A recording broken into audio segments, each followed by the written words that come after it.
அப்போ இப்போ வீடியோ டைட்டிலே மாத்த போறோம் ஃபார்ம் ஃபேக்டர்ஸ் ஆஃப் மொபைல் அப்படி மாத்திடலான்ற அவ்வளவுதான் சரி இல்லை சிம்பிள்ரா இப்போ உன்னோட ரெக்குவயர்மெண்ட் என்ன ஸோ எல்லாருக்குமே நம்ம சொல்கிறது என்னன்னா அவங்க ரெக்குவயர்மெண்ட்டை ஃபஸ்ட்டு அவங்க கண்டுபிடிச்சிக்கணும் ஒன்றும் இப்போ ஜிஎஸ்எம் அவ்வளோ நம்ம ஃபோன் அரனாலே பார்த்தோன்னா ஸ்பெசிஃபிகேஷன் பேஜ்னு ஒன்று மெயின்டைன் பண்ணிட்டு இருந்தோம் இப்போ மேபி மெயின்டைன் பண்ணலன்னு நினைக்கிறேன் லேட்டஸ்ட் உள்ளதெல்லாம் பட் முன்ன இப்போ ஜிஎஸ்எம் ஆக்டிவாக இருக்கு அங்கே நீங்கள் போய் பார்த்தீங்கன்னா உங்களுக்கு என்னெல்லாம் தெரியும் அப்படின்னு சொல்கிறேன் ஃபர்ஸ்ட் உங்களுக்கு வந்து காம்பாக்டான ஒரு ஃபோன் வேணும் அப்படின்னா நீங்கள் காம்பாக்டான ஃபோன் எந்த சைஸில் நீங்கள் ப்ரிஃபர் பண்ணுறீங்கன்னு கண்டுபிடிக்கணும் இப்போ எக்ஸாம்பிளுக்கு சொன்னால் 4.7 இன்ச் காம்பாக்ட் நான் சொல்கிறேன்னு வையன் ப்ராக்டிக்கலாக பார்த்தா இது 16:9ங்கிறனால கொஞ்சம் ஒய்டாக இருக்கும் ஒய்டாக இருக்கிறனால எனக்கு டைப்பிங் இதில் கம்ஃபர்டபுளாக தான் இருந்திருக்கு எப்பயுமே அது வந்து எனக்கு கொஞ்சம் செட் ஆன மாதிரி தான் இருக்கும் ஓகேயா எனக்கு அது வந்து ஓரளவுக்கு அட்வான்டேஜாக ஃபீல் ஆகும் ஆனால் இந்த காம்பாக்டான ஃபோன்ஸ்குள்ளே போகும்போது இப்போ மார்க்கெட் மாறுது இப்போ வந்து பிக்சல் 9 பாரு 5100 mAh வரப்போகுது இதுக்கப்புறம் நம்ம காம்பாக்ட் ஃபோன் சொல்கிற ஷாமி பாரு 5240 mAh ஸோ இனிமேல் வரக்கூடிய ஃபோன்ஸ் எல்லாம் 5700 6000 வரும் காம்பாக்ட் ஃபோன் பேஸே 5000ன்ற மாதிரி ஆயிடுச்சு அந்த மாதிரி ஆயிடும் ஓகேயா இதுல ஆனால் எவ்வளோ தெரியுமா இருக்கு 1600 இல்லாட்டி 1000 அதிகமாக சொன்னேன் 1800 1800 ஆமாம் ஸோ அவ்வளோதான் இதில் இருக்கும் பேட்டரி சரி அவ்வளோ கம்மி பேட்டரி தான் இருக்கும் புரிஞ்சுக்கோனே சரி ஓகே வயசாயிடுச்சுன்னா அதெல்லாம் ஆளு எனக்கு நீ தாடியை ட்ரிம் பண்ணிட்டு அதெல்லாம் கிடையாது நான் வெள்ளை டை அடிச்சிருக்கேன் சரி சரி விடு விடு விடு சரி அடுத்து என்னன்னா இப்போ இதுவே வந்து பேட்டரிக்காக ஒரு சிலர் ஃபோன் கேட்குறாங்கன்னு வைங்க இப்போ 7300 mAh ஐக்கூ Z10 வரப்போகுது சீரிஸ் இருக்கு நம்மகிட்ட சாம்சங்ல அதெல்லாம் பழசு 7000 mAhலாம் அப்புறம் இப்போ எல்லாரும் 6000 வந்துட்டாங்க சரியா ஐக்கூ Z10 வரப்போகுது அப்படியா 7300 mAh சரியா இப்போ போக்கோ மட்டும் தான் அந்த இதுக்கு எடுத்து அதுவும் 7000ல இருந்து 7500க்கு வரப்போகுது போக்கோ F7 வரும் அப்படின்றாங்க இப்போ அப்படியே போகும்போது அடுத்த வருஷம்லாம் பார்த்தோன்னா நான் வந்து அதாவது 10000 mAh ஃபோன் தான் அடுத்த வருஷம் யூஸ் பண்ணுவேன் ஆமாம் இப்போ எப்படி ஆயிடுச்சுன்னா காம்பாக்ட் ஃபோன்லாம் வந்து 5000க்கு வந்துட்டான் இந்த நார்மலா நடுவில் இருக்கிற இந்த 5000ல இருந்தவங்கலாம் 7000க்கு போயிட்டான் எவ்வளோ திக்னஸ் தெரியுமா 7000 mAh உள்ள ஃபோனு 7.8 mm பெரிய பேட்டரி வேணும் பேட்டரி லைஃப் வேணும் அப்படிங்கிறவங்களுக்குலாம் பர்ஃபார்மன்ஸ் வரவே மாட்டேங்குது மோஸ்ட்டாக பர்ஃபார்மன்ஸ் இருக்கிற ஃபோன்ஸ் எல்லாமே வந்து பார்த்தீங்கன்னா 8 லிட் பேஸ்டு ஃபோன்ஸ்லாம் 6000 mAh தான் இப்போ டாப்பாக இருக்கும் 6000 பெருசுன்னு வச்சுக்க அது இன்னைக்கு பட் இன்னைக்கு நிலைமைக்கு வந்து 7000 8000 போக ஆரம்பிச்சிருச்சு கிடையாதுன்னா அது செல்லுன்னு இறங்கிடும்ல அதுவும் நடக்க தான் செய்யுது 6000 mAh இருக்கிற ஃபோனில் பேட்டரி லைஃப் வந்து அப்போ எப்படி இருக்கணும் கிரேசியாக இருக்கணும் அப்படின்னு நடப்போம் இன்டென்ஸான டாஸ்க் எதை கொடுத்தாலுமே ஃபோன் ஹீட் ஆகி அதுக்கேற்ற மாதிரி பேட்டரி வேகமாக ட்ரெயின் ஆகுது கிட்டத்தட்ட 4000 mAh ஃபோனில் எப்படி பேட்டரி இருந்ததோ அதே தான் 6000 mAh ஃபோனில் இருக்கு எப்போனா இன்டென்ஸான யூசர் ஏதாவது அதுக்கேற்ற பர்ஃபார்மன்ஸ் மேட்ச் பண்ணால் ரெண்டுமே ஒன்று தான் வித்தியாசமே கிடையாது இதுதான் ப்ராக்டிக்கலாக நடக்கக்கூடிய விஷயம் ஸோ இந்த மாதிரியான ஒரு சில குளறுபடிகளையும் நீங்கள் பார்க்க முடியும் ஆமாம் ஸோ இந்த மாதிரி அப்போ என்ன ஆகுதுன்னா எனக்கு இப்போ கேமரா வேணும் அடுத்த பேர் ஆமாடா இந்த மாதிரி தான் எல்லாரும் வந்துட்டு எப்படி தெரியுமா அண்ணே ஒரு நல்ல கேமரா ஃபோன் சொல்லுங்கண்ணே அப்படின்றாங்க ஃபர்ஸ்ட் பேட்டரி வேணும் எனக்கு ஃபர்ஸ்ட் காம்பாக்டா வேணும் இப்போ எனக்கு கேமரா வேணும் டேய் எப்படிலாம் கேட்குறாங்க தெரியுமா நிஜமா இங்கே வரேன் அண்ணே எனக்கு 15000க்கு ஆல்ரவுண்டு ஃபோன் சொல்லுங்க அப்படின்னு சொல்லும்போது எனக்கு எப்படி இருக்கணும் டிபியில் அப்படின்னு சட்டக்கு இழிஞ்சு இருந்தா அப்படின்னு போட்டுப்பேன் ஏன்னா 15000க்கு ஆல்ரவுண்ட் ஃபோன் இருந்தால் அப்புறம் 1 லட்சம் 1.5 லட்சத்துக்கு போகுது அதே மாதிரி ஃபோனு ஸோ இப்போ இந்த இடத்துல என்னன்னா 15000க்கு என்ன கொடுக்க முடியுமோ அதை யார் நல்லா கொடுத்துருக்கா இப்படி வேணா சொல்லாமே தவிர ஆல்ரவுண்ட் ஃபோன் ஒன்று கிடையாது சரி அப்போ 1.5 லட்சம் ரூபாய்க்கு ஒரு ஃபோன் இருக்கு இல்லையா அப்போ அதுவாது ஆல்ரவுண்டா இருக்குமா அப்படின்னு ஆல்ரவுண்டர் இல்ல அதுவும் கிடையாது ஏன்னு பார்த்தா அந்த ஃபோன்லயே 5000 mAh தான் இருக்கு ஆனா நீங்க 25000க்கு வாங்க போற ஃபோன்லாம் பாத்தீங்கன்னா 7300 mAh இருக்கு அப்போ பேட்டரி லைஃப்னு வரும்போது உங்களுக்கு mid range SoC already power எஃபிஷியன்ட்டாவும் இருக்கு அது ரொம்ப பவர் ட்ரெயினும் பண்ணாது அதுல நீங்க பெரிய டாஸ்க் கொடுக்க போறது எல்லாமே பேலன்ஸ்டா இருக்கும் எக்ஸாக்ட்லி இது எப்படி சொல்லலாம்னா பர்ஃபார்மன்ஸ் சீரிஸ் மாதிரி இப்போ ஒன்னுடா கான்டினென்டல் GT 650 வாங்கிடுறேன்னு வையே அதில் ஒரு 2 லிட்டர் போட்டு வண்டி ஆன் பண்ணி ஓரமாக நிற்க வைக்கிறோன்னு வையே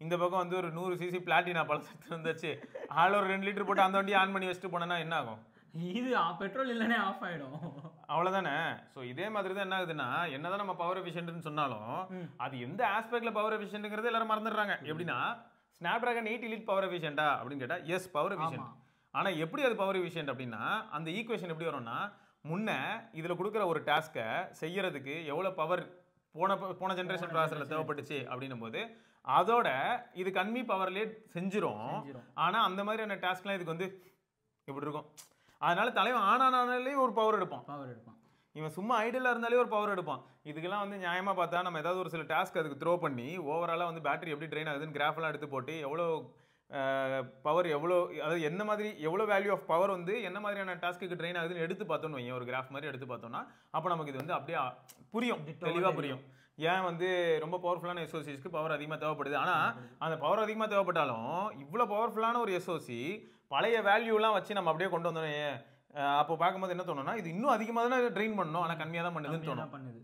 ஆனா அதுக்கேத்த மாதிரி அதை நம்ம எதுல யூஸ் பண்றோமோ அதுவும் அதுக்கேத்த மாதிரி வளர்ந்துருது. ஆமாம், இப்போ ஃபர்ஸ்ட் நமக்கு பப்ஜி கிராஃபிக்ஸ் இப்போ எப்படி இருந்தது, இப்போ எப்படி இருக்கு? கண்டிப்பாக அந்த ஒன்றில் ப்ராசஸர் வளர வளர அதை நம்ம எதுல அப்ளை பண்றோமோ அதுவும் அதுக்கேத்த மாதிரி வளர்ந்து தான் இருக்கு. ஸோ நமக்கு அப்படியே தான் போயிட்டு இருக்காது. இப்போ ஒன்றும் இல்லை, ரேட் ரேசிங் பற்றி எல்லாருமே இப்போ ரெகுலராக பேசிக்கிட்டு இருப்பாங்க. அதாவது ஃபோன் கேமிங்லேயும் ரேட் ரேசிங் பற்றி எல்லாரும் பேசுகிறாங்க. அப்போ இவ்வளோ நாளாக வந்து ரேட் ரேசிங் இல்லாமல் ஆடும்போது ஜிபியூக்கு இருந்த லோடும் இப்போ ரேட் ரேசிங்கோட இருக்கும்போது இதுக்கப்புறம் வரப்போகிற லோடும் மாறும்ல. எஸ், ஏங்க நான் பாக்ஸ்லேயே 65 வாட் சார்ஜர் தரணுமா ஃபஸ்ட்டு, இவன் சார்ஜரே தர மாட்டான். அடுத்து அது நான் சொல்கிறது சும்மா அது 80 வாட்டாக இருக்கலாம் இல்லாட்டி 100 வாட்டாக எவ்வளோ வேணா இருக்கலாம். இருக்கலாம். ஆனா சப்போர்ட் பண்றது 65ன்னு வச்சுப்போம். ஆஹா 80 வாட்டு கூட சப்போர்ட் பண்ணோம், அதெல்லாம் இப்போ உங்களுக்கு சப்ப மேட்ரு. சரியா? அடுத்து என்னன்னா நீங்கள் 5000 mAh கொடுத்துட்டு இந்த பேச்சு பேசுறீங்க, நான் 7300 mAh தரேன் அப்படின்னு. ஸோ இந்த மாதிரியான ஒரு சில விஷயங்கள்லாம் என்ன ஆகும்னா அவனை ஸ்டாண்ட் அவுட்டாக காட்டும்.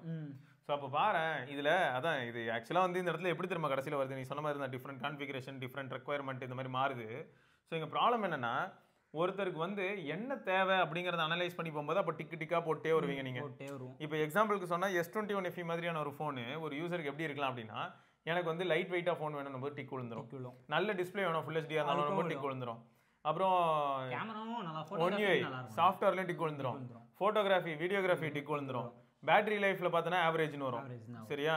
இன்னும் யூஸ் பண்ண ஒரு 3 வருஷம் கழிச்சு பிலோ ஆவரேஜ், அதுக்கப்புறம் புவர் பேக் டோர் பாப் ஆயிடுச்சு புவர் அப்படின்னு வந்துடும். இதில் ப்ராப்ளம் எப்படி இருந்திருக்குன்னா அன்றைக்கி யாராவது வாங்கும்போது ஹீட்டிங் இஷ்யூ வரதுக்கான வாய்ப்பு இருக்குது. ஸோ இதுதான் வந்து மெயின் கன்சர்னாக இருந்திருக்கும். நான் வந்து S21 FE வாங்குறேன் அப்படின்னாலே எல்லாரும் வந்து ஐயோ கொஞ்சம் ஹீட் ஆக போதுங்க பார்த்துங்க அப்படி. ஏன்னா S20 FE கம்பேர் பண்ணும்போது S21 FE வந்து இன்னும் பெட்டரான டிஸ்பிளேலேருந்து எல்லாமே வந்துச்சு, இன்னும் பெட்டரான design, light weight, minimal Bessel, இது எல்லாமே வந்துச்சு அப்போ அந்த டைமுக்கு. சரியா? ஸோ அதெல்லாம் வச்சு பார்க்கும்போது அப்போ என்ன ஆயிடுது, இந்த ஃபோனை ஒருத்தர் வாங்குறாருன்னா பேட்டரி லைஃப்பில் காம்ப்ரமைஸ் இருக்குன்னு தெரிஞ்சு கேமரா நல்லாயிருக்கும் டிஸ்பிளே நல்லாயிருக்கும்னு தெரிஞ்சு வாங்கலாம். இல்லை எனக்கு பேட்டரி லைஃப் ரொம்ப முக்கியம் நினச்சிடறா அப்போ அதை ஸ்கிப் பண்ணி ஆகணும். ஆல்ரவுண்டர்னு ஒன்று நம்மளால முடியவே பண்ண முடியாது. ஆல்ரவுண்டர்னு ஒன்று எங்கே வருதுன்னா இந்த மாதிரி ஈக்குவேட் பண்ணி ஒரு வேல்யூவாக கொடுத்துட்டு வருவோம். டிஸ்பிளேல இந்த ஃபோனுக்கு எவ்வளோப்பா கொடுக்குறது, 8/10 இந்த மாதிரி கொடுத்துட்டே வந்து கடைசியில் டோட்டல் பண்ணி ஆவரேஜ் எடுப்போம்ல, அங்கே யார் வந்து ஒரு 0.2 0.3 ஒவ்வொருத்தரும் லீடு பண்ணுறாங்கிறத பொறுத்து ஃபோன் வந்து கெத்துன்னு சொல்லலாம். ஆனால் இப்போ இப்படி யோசிச்சு பாருங்களேன், இப்போது சிலர்லாம் இப்போ நம்ம வந்து ஃபோன் யூஸ் பண்ணுறோன்னு வச்சுக்கோங்களேன், நான் வந்து Note 14 Pro இப்போ யூஸ் பண்ணுறேன்னு வச்சுக்கோங்களேன், என் தேவைக்கு அது போதும். நான் வந்து என்ன யூஸ் பண்ணுவேன், கேம் விளாட மாட்டேன், நார்மலாக ஃபோன் யூஸ் பண்ணுவேன், ஃபோட்டோ எடுப்பேன், ஃபோட்டோகிராஃபிக்கு எனக்கு நல்லா இருக்குது, நான் அவ்வளோதான், எனக்கு Note 14 Pro எனக்கு அது போதும். ஆனால் இதே தான் என் ஃப்ரெண்டும், அவனுக்கும் இவ்வளோ போதும், ஆனால் அவன் iPhone 16 வச்சுருப்பான். அது வந்து எதுக்குன்னா அந்த சோஷியல் ஸ்டாண்டர்டு அதை தாண்டி நான் சொல்கிறது ஷோ ஆஃப் அதெல்லாம் விட்டுருவோம். அவனுக்கு அது வந்து ஆல்ரவுண்டராக ஃபீல் ஆகுமா ஆகாதா? ஆகாது, அது ஆல்ரவுண்டரே கிடையாது. ஐஃபோன்ல என்ன மாடல் இவ்வளோ தானே யூசேஜ், இப்போ அவன் யூஸ் பண்ண போகிறது இவ்வளோ தான், ஆனால் அவன்ட்டு எடுத்துகிட்டு போய் அவ்வளோ பவர்ஃபுல்லான ஒரு மிஷின் மாதிரி ஒரு ஃபோன். இல்லை கரெக்டா. இந்த இடத்துல ப்ராப்ளம் என்னன்னு சொல்கிறேன், இப்போ அவன்கிட்ட வந்து யாராவது கேட்குறாங்கன்னு வைங்க, ப்ரோ நானும் உங்களை மாதிரி வெறும் ஃபோன் தான் பேசுவேன், அப்புறம் 2-3 சோஷியல் ஆப் யூஸ் பண்ணுவேன், SMS பண்ணுவேன், அவ்வளோதான் சொன்னால் அப்போ உங்களுக்கும் பிரச்சனை இல்லை ப்ரோ ஐஃபோனே வாங்கிக்கலாம்னு சொல்கிறானே வை. இப்போ இங்கே ட்விஸ்ட் என்னன்னா ஐஃபோனோட காஸ்ட் எவ்வளவு. ஸோ இந்த டாஸ்க்கை பண்ணுறதுக்கு நான் எதுக்காக ஐஃபோன் மாதிரியான ஒரு ஃபோனில் லேண்ட் ஆகணும், அதுவும் 70,000-80,000 கொடுத்து நான் ஏன் லேண்ட் ஆகணும். அந்த டாஸ்க்கை பண்ணுறதுக்கு என்ன பொறுத்த வரைக்கும் பார்த்தோன்னா ஒரு 15,000-20,000 ரூபா ஃபோன் இன்றைக்கி டேட்டுக்கு போதும். எக்ஸாம்பிளுக்கு சொன்னால் நத்திங்கில் வந்து ஃபோன் 2A இருக்குது, ஷாமியில் வந்து Note 14 இருக்குது கிளாசிக், அதோட இதுன்னு போயிட்டு எல்லாமே கொஞ்சம் ப்ரீமியமாக வேணும். Note 4 ரேட்டும் கம்மியாக இல்லை, 25 இருக்குது. ஸோ அப்போ இந்த மாதிரியான ஆப்ஷன்ஸ்லாம் இருக்கும்போது இதே ஃபோன் கால் இந்த மாதிரியான விஷயங்கள் மட்டும் பண்ண போகிறேன் அப்படின்னும் போது அப்புறம் ஏன் நான் வந்து கஷ்டப்பட்டு ஐஃபோன் வரைக்கும் போகணும். ஸோ வாங்குற சக்தி இருக்கிறவங்க வாங்குறாங்க, அது வேற. பட் ரெக்குவயர்மெண்ட் பேஸ் பண்ணி யாராவது வந்து ஐஃபோன் வேணும்னு நினச்சி போகிறாங்கன்னா அது வேற, அதையும் நம்ம சொல்லக்கூடாது. எதுவுமே வாங்கவும் முடியாது, எனக்கு ரெக்குவயர்மெண்ட்டும் இல்லை, நான் பெருசாக யூஸும் பண்ண மாட்டேன், ஆனால் ஐஃபோன் வாங்குறேன்னா அதுதான் நம்ம வந்து என்ன சொல்கிறோம்னா ஏன் அதே தான். ரைட்டு, தொடர்ந்து நம்ம இன்னொரு பதிவில் சந்திப்போம். வரைக்கும் சிவபரணி, நரேஷ் பத்மநாபன், பை பை.